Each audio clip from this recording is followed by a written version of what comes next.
Prince Harry and Meghan Markle have been warned that once you're in exile, you stay in exile after their momentous decision to step down from the royal family in 2020.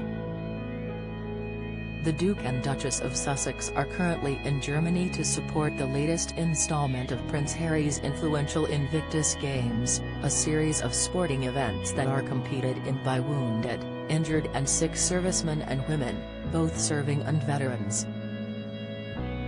The couple have endured a difficult spell after quitting the royal family 3 years ago, including recently when they saw their RTL audio podcast Archetypes brutally axed after one series on Spotify.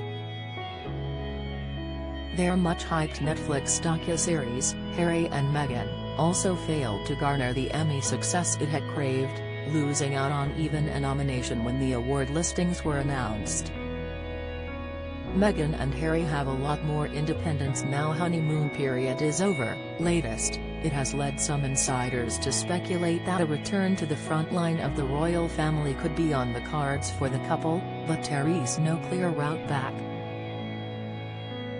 Author Tom Quinn, writer of books such as Scandals of the Royal Palaces, an intimate memoir of royals behaving badly, likened any potential return to that of Edward VIII, who was famously sidelined from any royal duties after opting to quit as monarch back in 1936.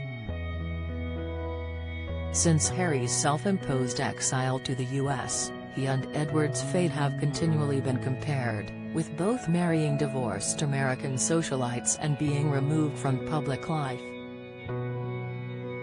Mr. Quinn said, "They want to be royals on Meghan's terms largely. Don't miss. Meghan tipped to write her own tell-all memoir, and it will be money spinner." Latest, Meghan Markle spotted without her engagement ring again. Latest, Meghan Markle killing it at Invictus Games in striking all-black look. Latest, he continued, "And you can't do that, can you? You just can't.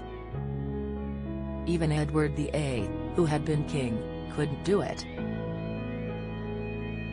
They just weren't going to allow it. Because once you go into exile, you stay in exile. Not just because you've traveled to a different country, but in every sense emotionally. A split from the family physically. Edward's fate was decided upon by his brother, King George VI, who replaced his older brother on the throne after he decided to marry Wallis Simpson. The similarities between the two extend way beyond just who they decided to marry and leave the firm, as Edward, like Harry, released his own memoir. Andrew Loney, who penned the 2021 book Traitor King, The Scandalous Exile of the Duke and Duchess of Windsor, also reflected on these similarities for a piece in the New York Times.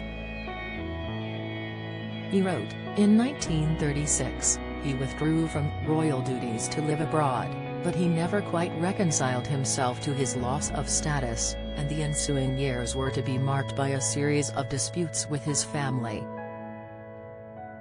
The author added, the first dispute was over security, which Buckingham Palace felt the Duke of Windsor should pay for himself. Despite the squabbling, he ultimately enjoyed police protection until his death, a privilege only accorded to the Sussexes when in Britain. The second was over finances. Like Prince Harry, the Duke of Windsor had inherited considerable wealth, as well as savings made from the Duchy of Cornwall estates, but it did not stop him complaining, like Harry, that he had been cut off financially.